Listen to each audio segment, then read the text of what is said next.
Hello, my friends. Welcome back. Don't forget to like, comment, and subscribe for more stories.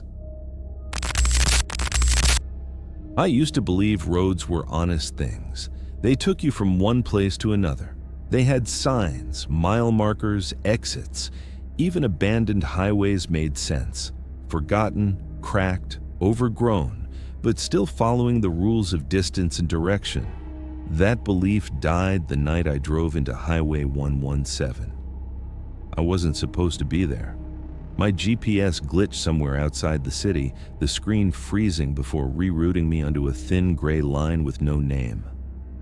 I should have turned around the moment I noticed the road narrowing, the lanes fading into pale ghosts beneath my headlights. But it was past midnight.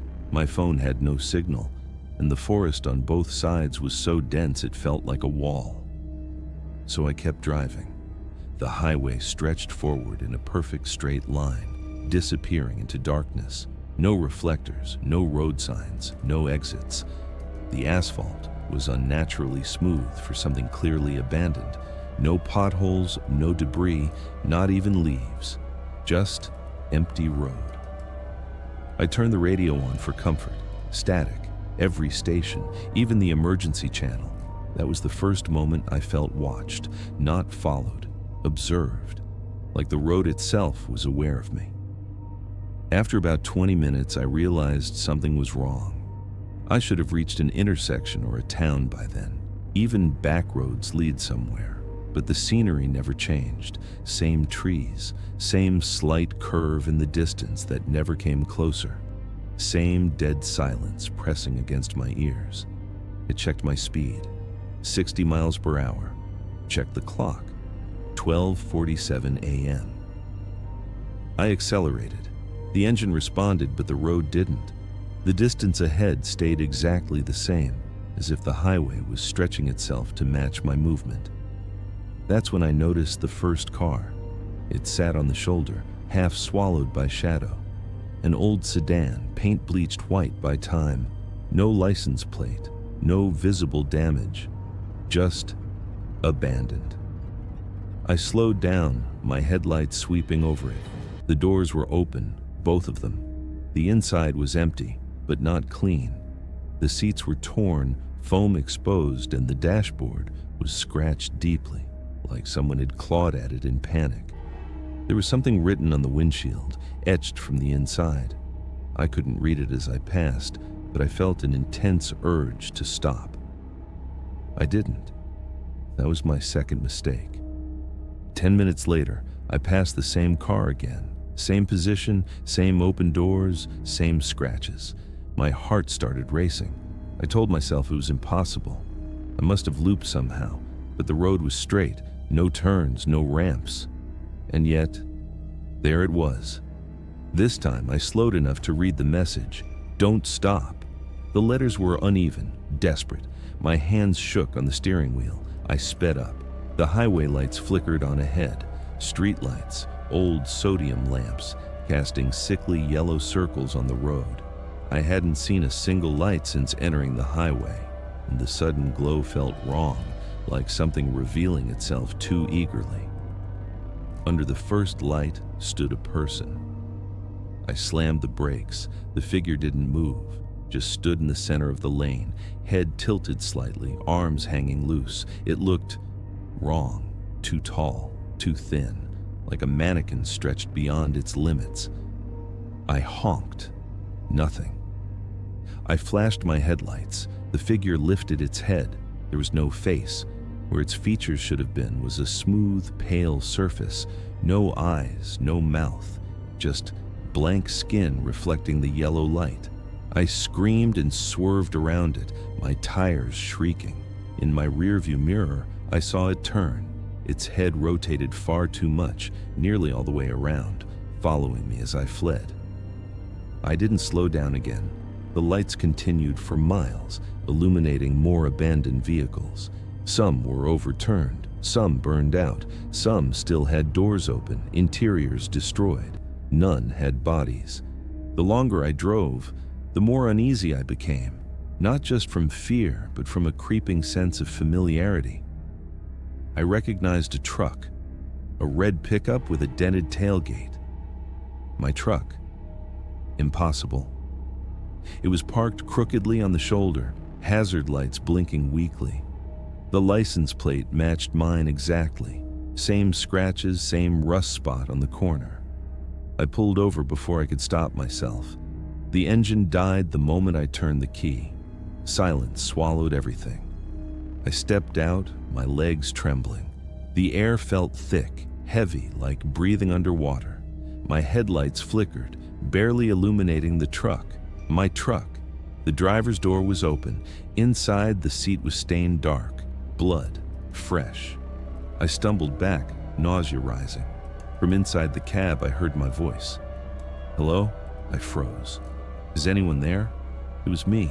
Same tone, same inflection, even the slight rasp I get when I'm tired. "I think I crashed. I can't remember." The voice sounded confused, afraid. I backed away slowly. "No," I whispered. "No, no, no." The voice continued, growing more frantic.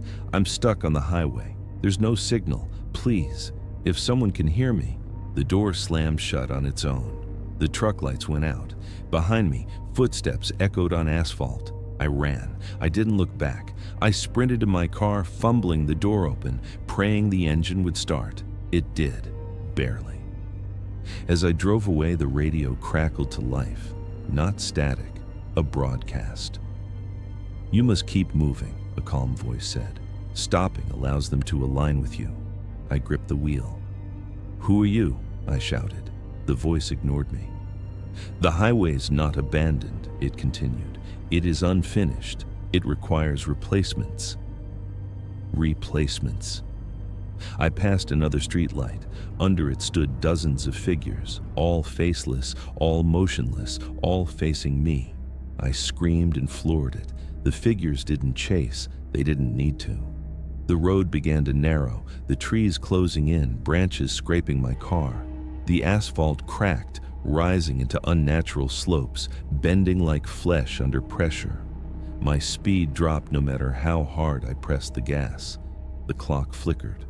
12:47 a.m. Still. Always. The radio voice returned, quieter now. "You stopped once already," it said.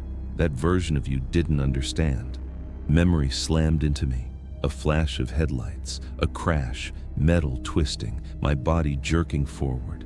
I remembered stopping. I remembered getting out. I remembered the dark. "No," I sobbed. "I'm still driving." The voice softened. "You were driving because the road allows it, but the alignment is nearly complete." The road ahead ended abruptly in darkness, no continuation, just black. My headlights revealed my car at the edge of nothing. I slammed the brakes. The engine died. Behind me, footsteps approached. I didn't turn around. The radio whispered one final sentence. "When you stop moving, the highway remembers you." Hands gripped my shoulders, cold, wrong. I screamed as I was pulled backward. I woke up in my car, engine running, highway stretching endlessly ahead. Clock read 12:47 a.m. On the shoulder sat an abandoned sedan.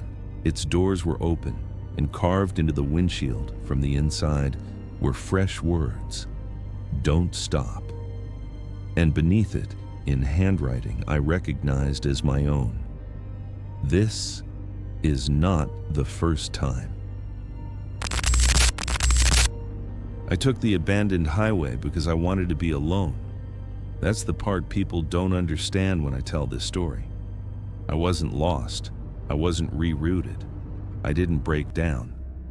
I chose it. Highway 9 used to connect 3 towns before the new interstate was built. After that, it rotted. Businesses shut down, gas stations boarded up. Eventually, the road itself was erased from maps. Locals avoided it, not because of superstition, but because nothing waited for you at the other end. Which is exactly why I went there. I had just buried my father that morning. No tears, no dramatic speeches, just dirt hitting wood in a quiet that felt heavier than grief.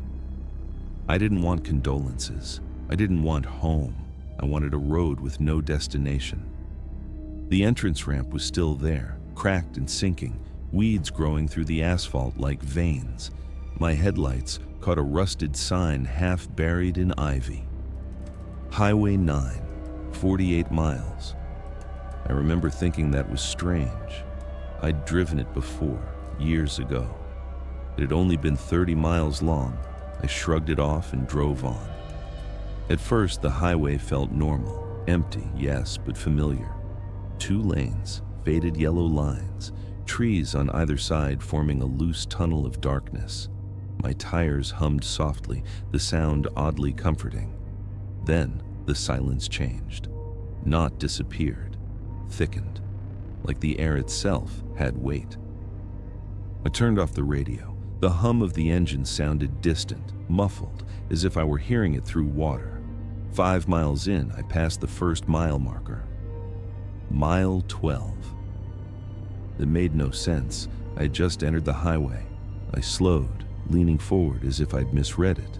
No. Mile 12. The next marker came quickly. Mile 19. My chest tightened.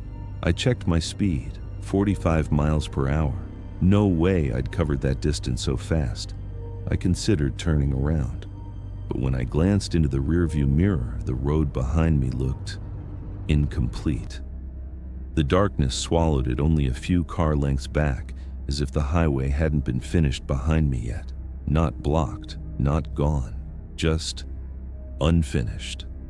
I kept driving. The trees began to thin, replaced by open land.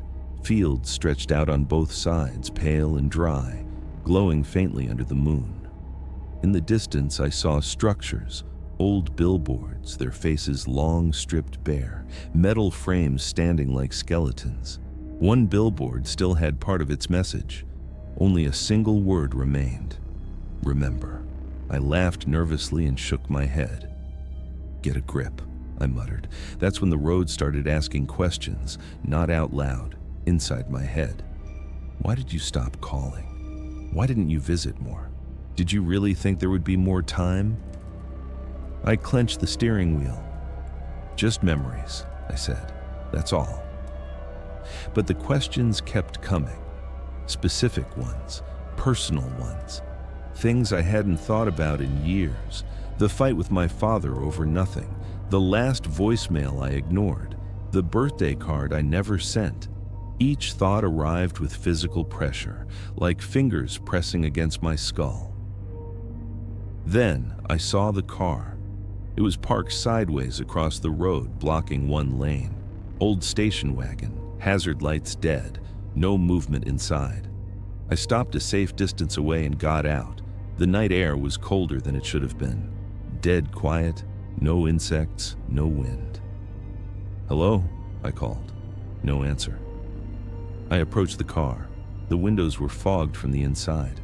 That was impossible. The engine was cold. I wiped the glass.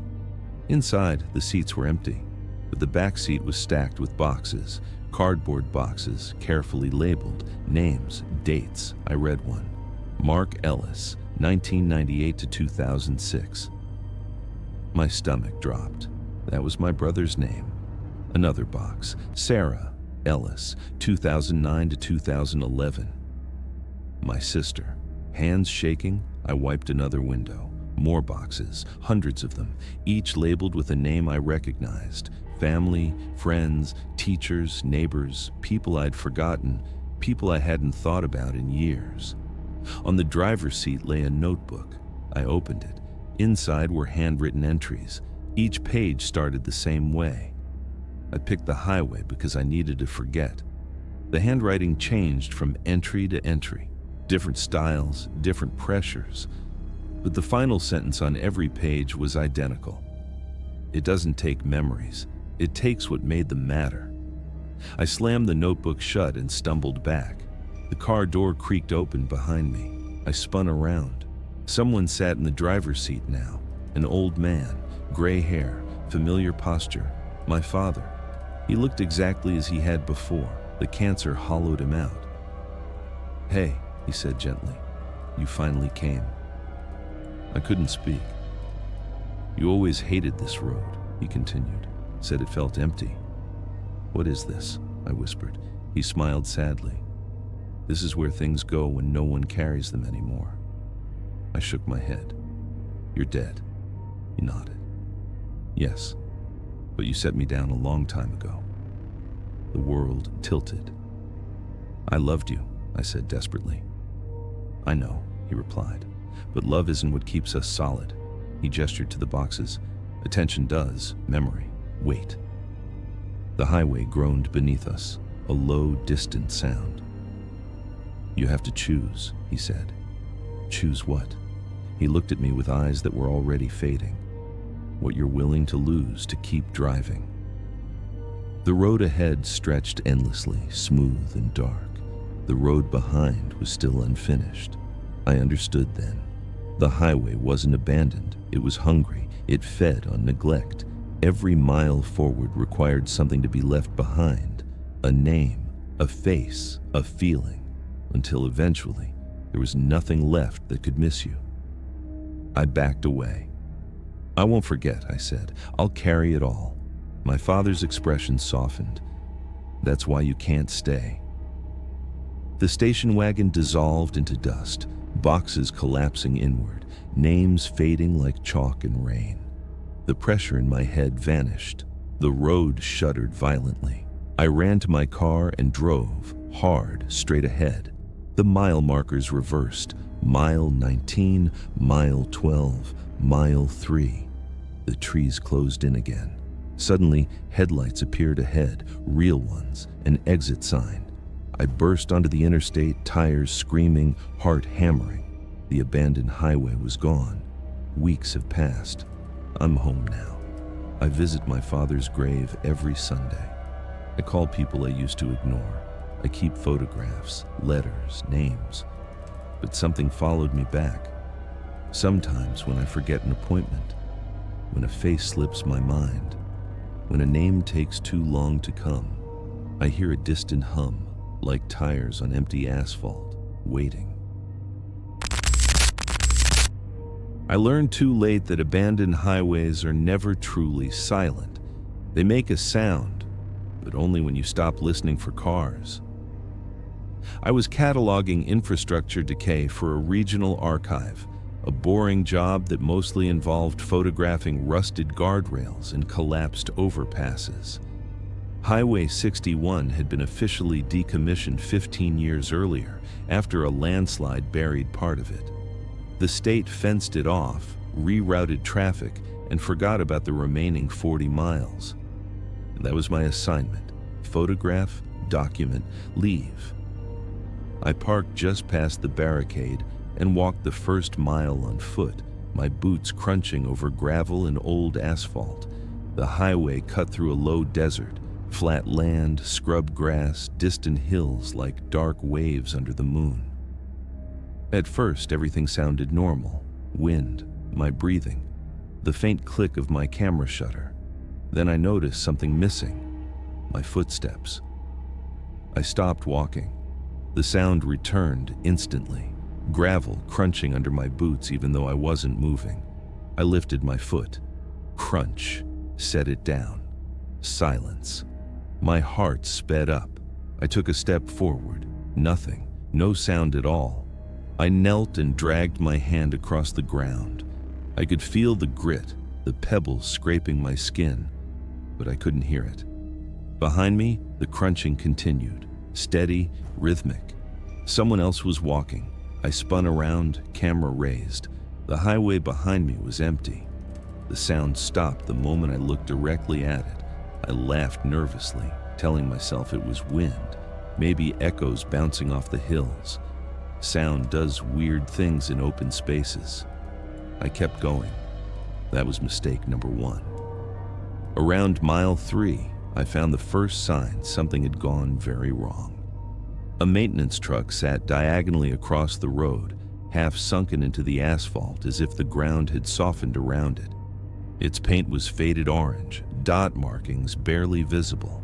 The doors were closed, the windows intact, the radio inside was on. Static hissed faintly through the glass. I approached cautiously. The asphalt around the truck looked melted, not cracked, not broken, but warped, like candle wax frozen mid-drip. I touched it with my boot. It gave slightly. I pulled back fast. The static from the truck shifted, not louder, closer. I leaned toward the window. Through the hiss, I heard breathing. Slow, labored. I knocked on the glass. The breathing stopped. Then a voice whispered through the static. "Don't let it hear you standing still." I jumped back. "Hello?" I called. "Are you trapped in there?" Silence. Then the radio clicked off. The truck lights flickered once and died. I stood there for a long moment, heart pounding, before doing what I should have done immediately. I ran back toward my car. After 10 minutes of running, the barricade still hadn't appeared. The road ahead looked identical to the road behind me. Same cracks, same faded lines, same unnatural quiet. I stopped to catch my breath. Behind me, the crunching started again. Slow footsteps, closer this time. I forced myself not to turn around. "Who's there?" I asked. The sound stopped. Then something new joined it.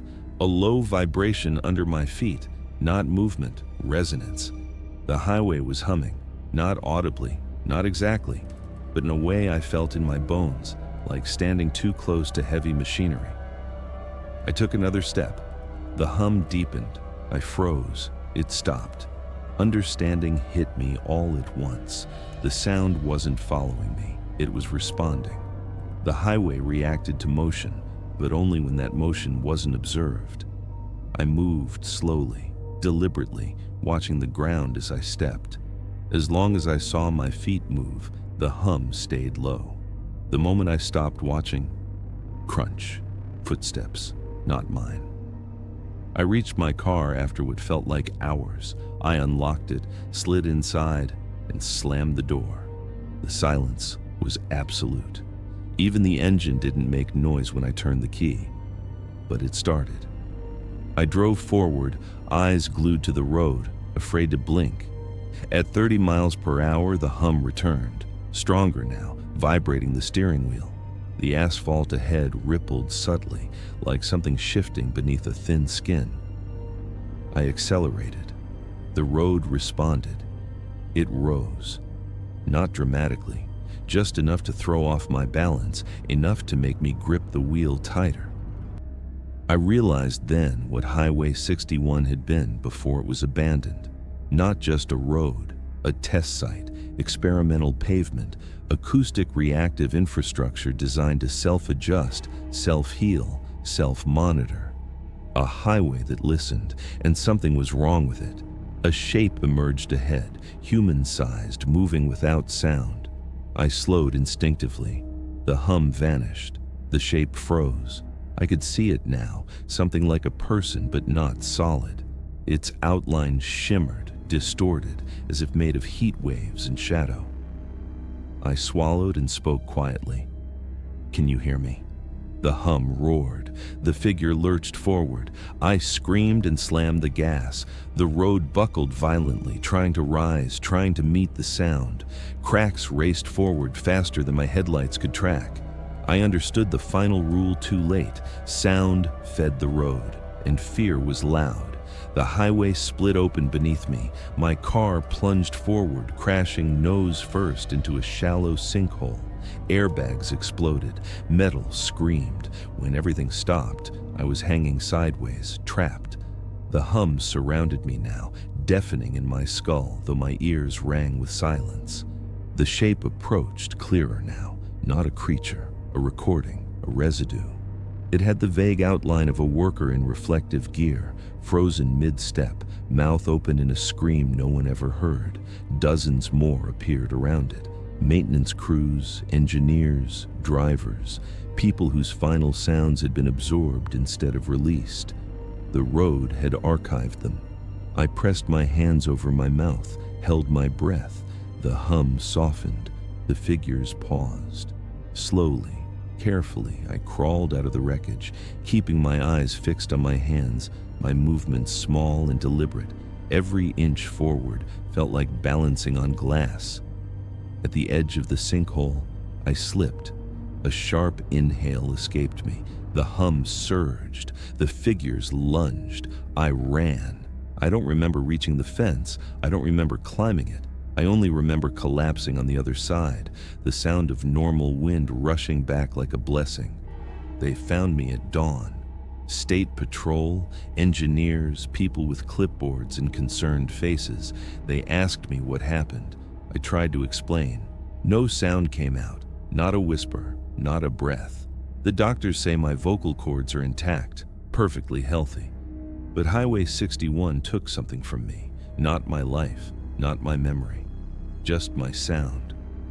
And sometimes, late at night, when the world is quiet enough, I feel the ground humming, listening. Exit 42. I had never driven the old Desert Ridge Highway at night before, but the shortcut looked promising on the map. GPS said it would save me 45 minutes, and I was running late for a friend's wedding. The first 5 miles were easy. Quiet, winding road, dry desert air pressing in through the open windows.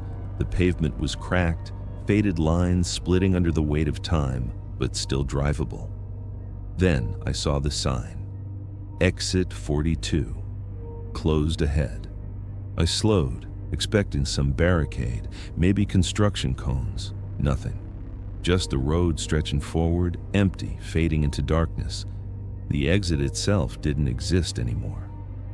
I hesitated, but curiosity, or maybe foolish confidence, kept me going. It didn't take long before I realized this highway had secrets. The first thing was the fog, thick, white, rolling in slowly from the desert floor. Not cold, not wet, just dense. It moved unnaturally, curling around the tires, hugging the pavement, swallowing the road behind me. I turned on my high beams. The fog swallowed them instantly. And then I heard it. Not a sound of the wind, not the rustle of animals, something mechanical, rhythmic. A soft metallic clatter like chains dragging across concrete. I stopped the car, heart pounding. The sound stopped too. I shook my head. "Get a grip, man," I muttered. "Old highway, old chains, whatever." I pressed on. A mile later, I saw the headlights. They were low on the road, coming toward me, not from the other direction, but below me. I squinted. The fog parted just enough to show nothing. Just a trench carved into the asphalt. A ditch? No, it was too perfect, too deep and unnaturally straight, and in it, headlights moved toward me. The metallic clatter returned, faster, louder. I checked the mirrors, no cars behind me. And then I noticed the road, the highway itself. The asphalt was moving, not melting, not cracking, but rippling, waving, small fissures crawling across it like veins. Every time I touched the brake, the cracks accelerated. Every time I hit the gas, they slowed. I panicked. My hands shook on the wheel. "What the hell?" I whispered. From the fog ahead, a figure emerged, not humanoid, more like a silhouette of a road worker carrying a lantern, but it glowed red, like liquid metal, shifting and sloshing unnaturally. The clatter grew deafening. I swerved. The figure moved instantly with me, not in the lane, but in the cracks. It didn't chase, it extended itself, sliding through the asphalt like water through a pipe. I floored it. The road stretched ahead, straight and unbroken. I saw the next mile marker, mile 0. It shouldn't exist. I'd already passed mile 23, and suddenly I realized the highway wasn't taking me forward. It was taking me apart. The fog thickened. The red figure was everywhere and nowhere. I reached a narrow bridge, the last structure before the desert dropped into nothing. The railing was broken. The asphalt under my tires felt soft. A strange, wet suction tugged at my wheels. I tried to stop. The car wouldn't respond. And then I heard voices, whispering. Not in the car, not around me, inside me. "Get out! Get out! Get out!" I tried. Doors wouldn't open, windows wouldn't roll down, the engine stuttered and died. Everything went silent. For a moment, I thought I had blacked out. Then I was somewhere else. Not in the car, not on the highway, not in the desert. I was inside the road itself. The asphalt had become a tunnel, black and wet, pulsing. Red liquid ran beneath me, carrying shapes, hands, faces, fleeting glimpses of people I vaguely recognized. They screamed silently, frozen in the stream. The figure with the lantern appeared beside me. I tried to run, but I had no legs, I had no body, just consciousness sliding along the asphalt stream. It leaned close. I felt it look into me. "Every highway abandoned carries a toll," it whispered. "You take the shortcut, you pay in kind." And then I understood. The road wasn't abandoned because no one used it. It was abandoned because it claimed everyone who tried to take it. A living structure, feeding on travelers' desperation, folding time and space to trap them forever. I screamed, but there was no sound. The red lantern flickered, illuminating the faces of hundreds before me. Everybody who had taken shortcuts, nobody who returned. Then the pulse of the highway changed. I was moving again, not forward, but down, deeper.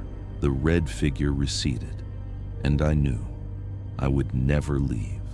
Somewhere above, the desert ridge highway waited, clean, empty, normal, waiting for the next driver, the next shortcut. I was a trucker. 30 years of driving highways from coast to coast, hauling loads no one wanted, and crossing roads no one remembered. That night, I learned there were highways even I shouldn't drive. It started when I took a detour outside Reno. A storm had closed the interstate, so my GPS rerouted me onto something called the Red Creek Highway. It looked normal enough at first, narrow, cracked asphalt, faded signs. But the moment I passed the first mile marker, something about it felt wrong. The first oddity was the silence. Not just the absence of cars, there were no birds, no wind.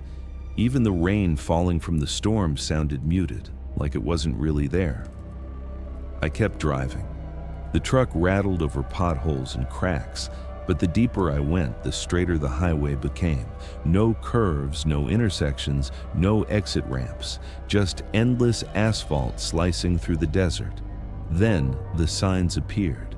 Faded, rusted metal warning signs with messages that didn't make sense. Do not follow. Some roads end before you, I laughed nervously. Great, spooky abandoned road, I muttered. This'll be fun to tell the guys at the diner. But the road had other plans. I glanced at the mile markers. At first, they counted normally. Mile 1, mile 2, mile 3. Then mile 50 appeared. Then mile 3 again. Then mile 77. The numbers bounced around like the highway couldn't decide where it was. Or maybe it didn't care. And then the lights came. I was climbing a small rise when I saw them. Faint amber lights scattered along the horizon. I assumed it was a town. Relief flooded me. But as I approached, the lights didn't grow larger. They stayed the same distance away. No matter how fast I drove, the lights remained fixed, just floating on the horizon. Something else appeared then. A car. Headlights on, parked in my lane. No driver inside. Doors wide open. Engine off. No movement. I swerved into the shoulder and slammed on my brakes. My tires skidded over gravel. And then I noticed the mirrors.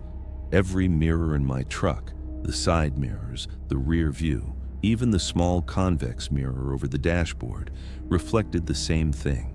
Hundreds of trucks lined up behind me, idling, headlights piercing the fog, engines growling silently. None of them had drivers. All facing me, waiting. I hit the horn. Nothing. I tried to back up, the truck wouldn't respond. The engine roared, tires spun, but the truck stayed in place. The mirrors changed then. They didn't show the road anymore. They showed me, but older, hollow-eyed, sitting in a truck identical to mine, looking terrified, trapped. I stumbled backward, my heart pounded. The sound of my own breathing seemed too loud, echoing off nothing. I remembered the signs. Some roads end before you. I realized then the road wasn't abandoned. It was final. I tried to get out, but the cab door wouldn't budge. The truck wasn't solid either. It was stretching, warping, folding under itself like soft rubber.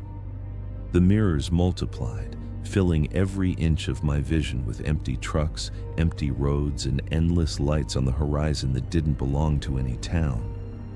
Then I saw it, just for a second, a figure standing in the fog at the edge of the highway. Not human, just a tall, thin silhouette, blacker than night, head tilting like it was studying me. I slammed the truck into gear and floored it. The asphalt buckled and twisted, rising like waves. I screamed. The mirrors shattered, the windshield cracked, and then silence. I woke up in the cab. My truck was parked on a normal stretch of interstate, rain falling normally, radio working, mile markers counting normally. I was soaked, shaking, and my log said I had never left mile 2. I checked my GPS. Red Creek Highway didn't exist. The detour was gone. The interstate was open, as if nothing had happened. I told dispatch I'd had a nightmare, maybe exhaustion. But sometimes, when I'm on an empty road late at night, I see it. A faint amber glow on the horizon, just at the edge of the fog. I look in my mirrors, and for one instant, I see myself, hollow-eyed, driving a truck I've never driven, trapped on a road that refuses to end. I never take shortcuts anymore, and I never drive alone at night. If you enjoyed this video, hit like, leave a comment, and subscribe.